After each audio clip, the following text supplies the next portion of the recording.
What happens when Cory Booker asks a clean yes or no question and Kash Patel turns it into a maze, where missing transcripts, silent denials, fired agents, and shifting priorities quietly hint that this hearing isn't about answers. It's about what someone is trying very hard not to say out loud. Have there been any FBI agents who investigate crimes against children that have been assigned to immigration enforcement, yes or no? The premise of what you say is entirely false. Have there been any FBI agents who investigate foreign... This is not a normal oversight hearing. This is a stress test of truth under pressure, where Cory Booker is not just asking questions, but systematically tightening a legal vice, and Kash Patel is not just responding, but carefully stepping around every direct line that could lock him into a verifiable position.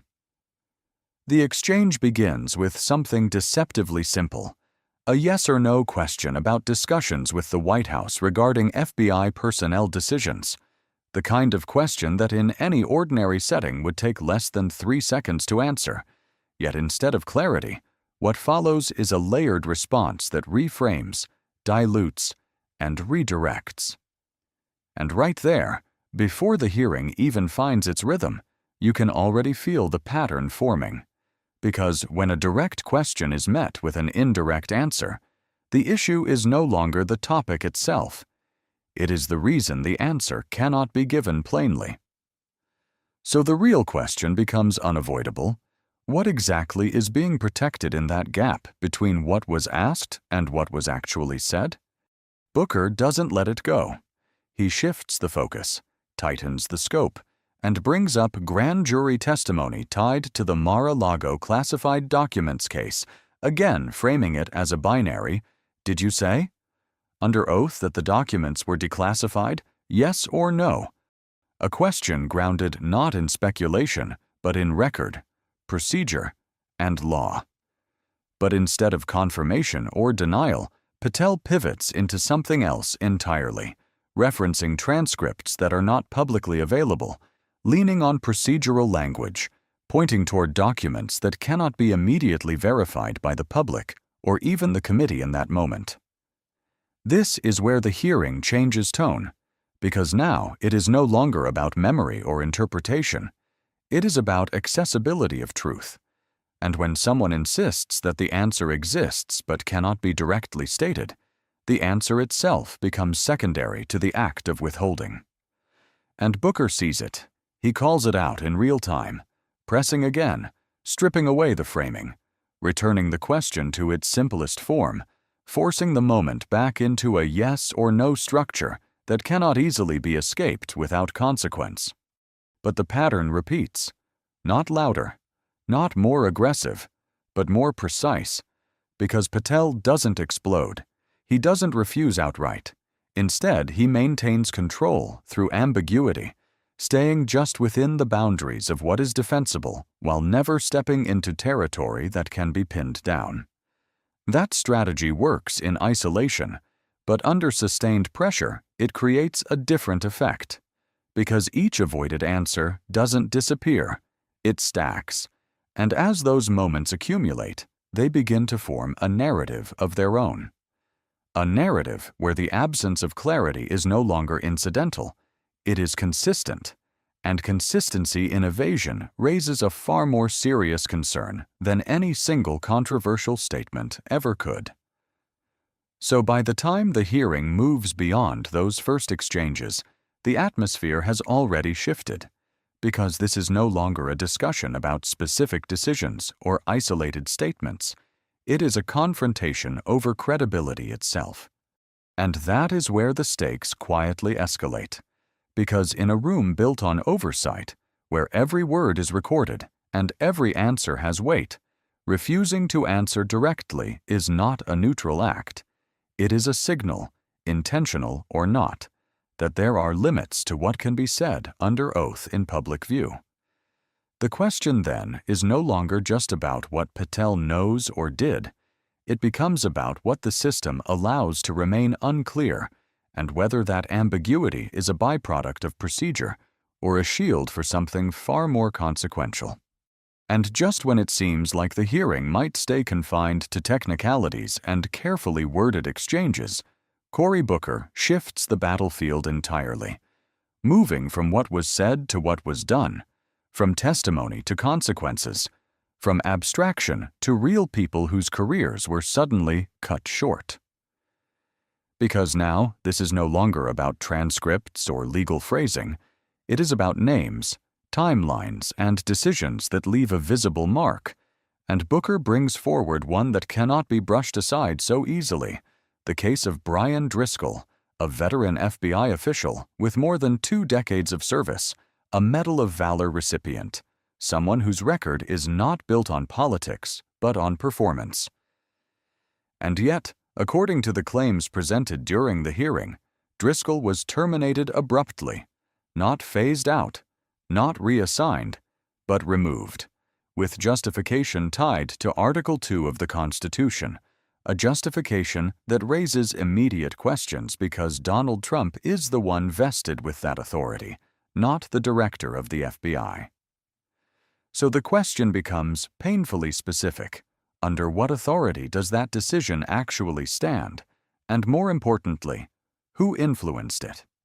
Booker presses further, not with speculation, but with a sequence of connections, asking directly about discussions with Stephen Miller, a figure known for his influence on immigration and internal policy strategy, and the answers that follow are once again technically compliant, but strategically evasive.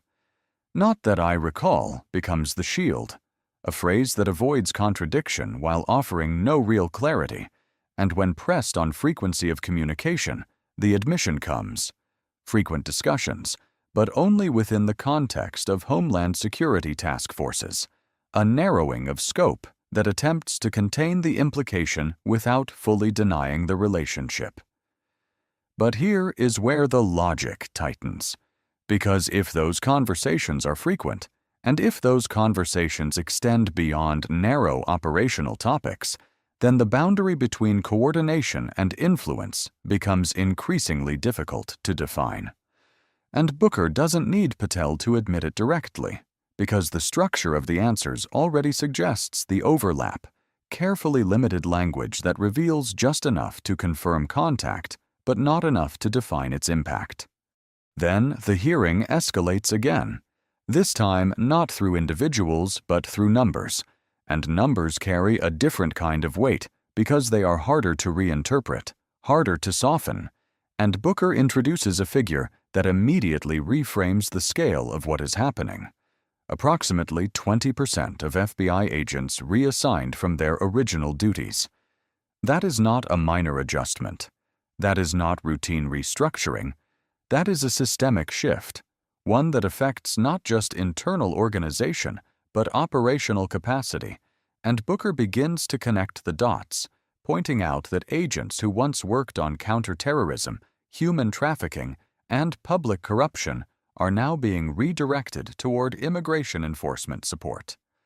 Now, on paper, that can be framed as strategic prioritization, but in practice it raises a more uncomfortable question.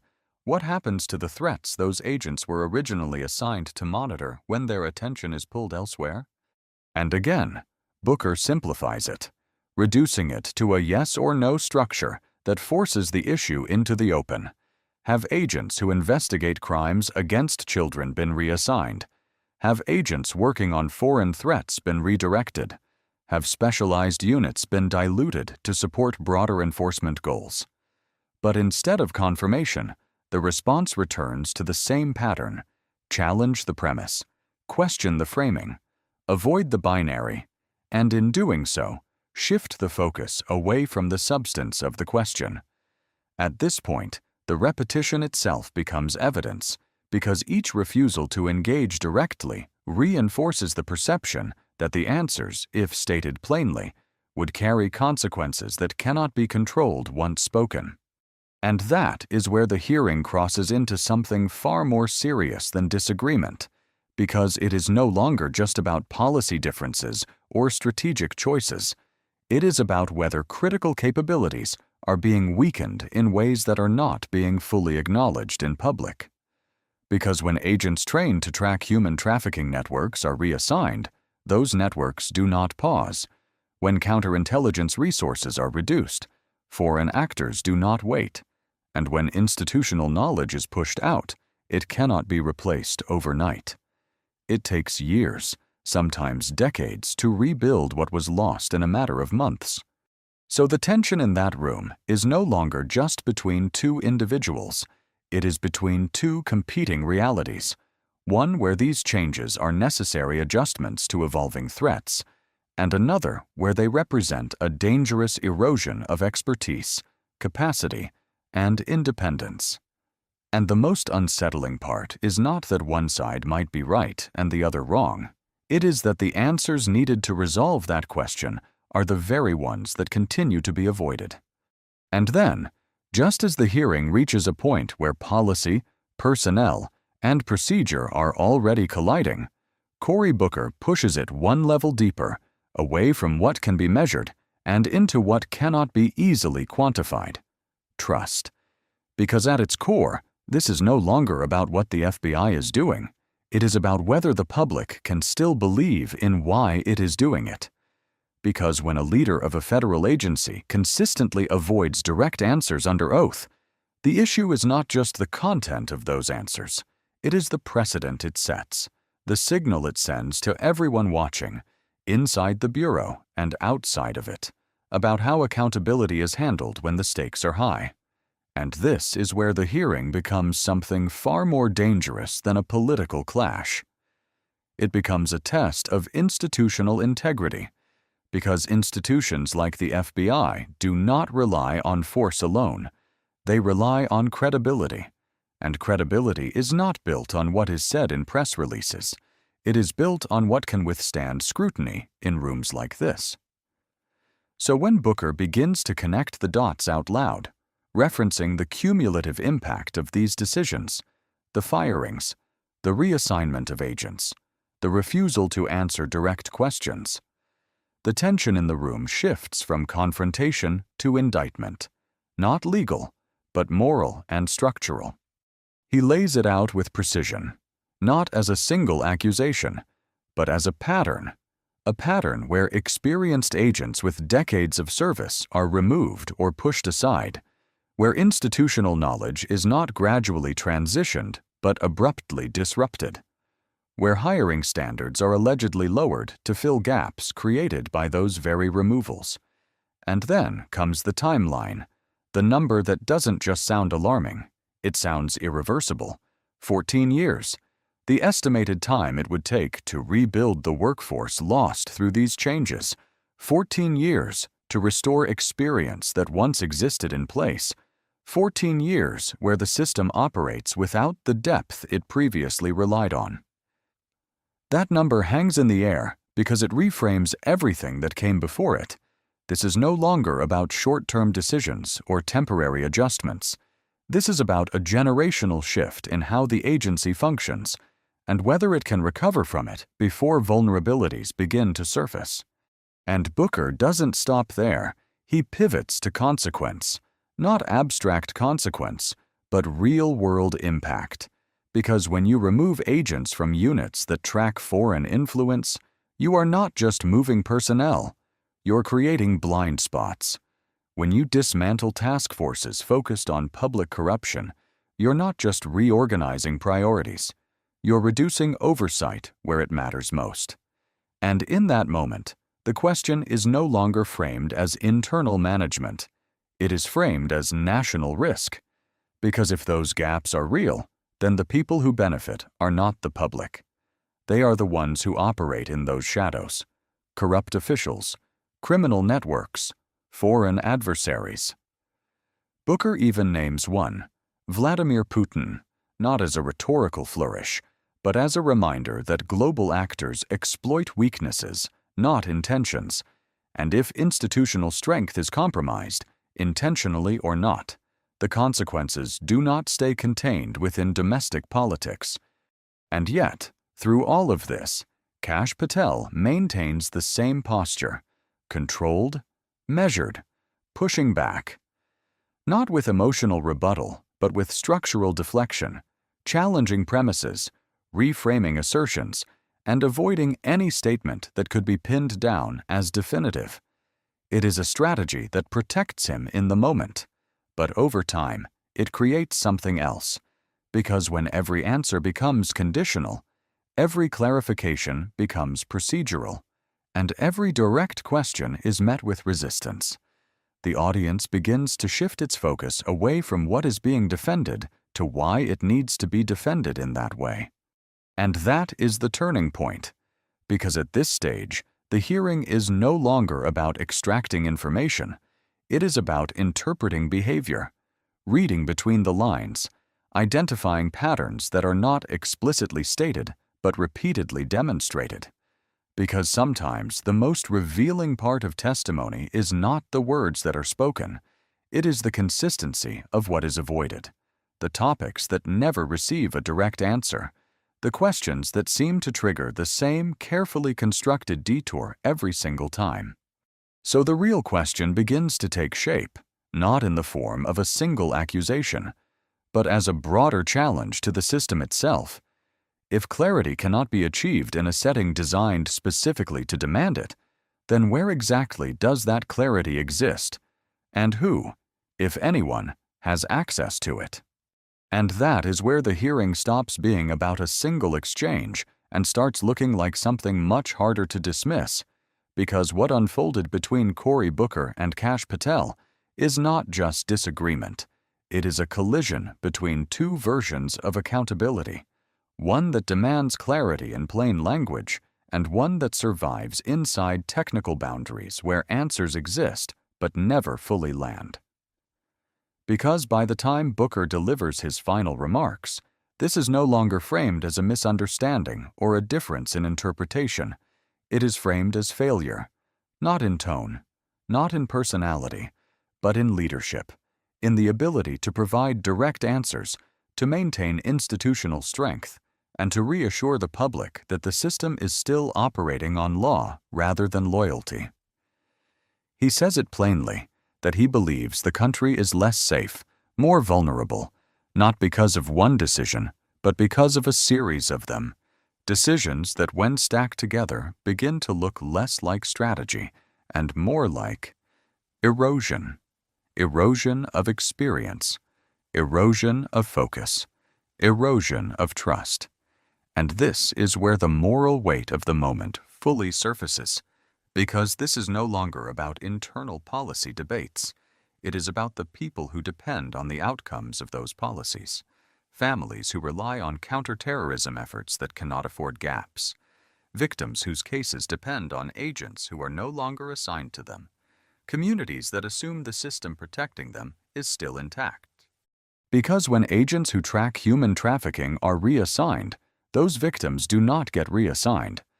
When units that monitor foreign threats are reduced, those threats do not pause. And when institutional knowledge built over decades is removed in months, the consequences do not appear immediately. They accumulate quietly until the system is tested in a way it is no longer prepared to handle.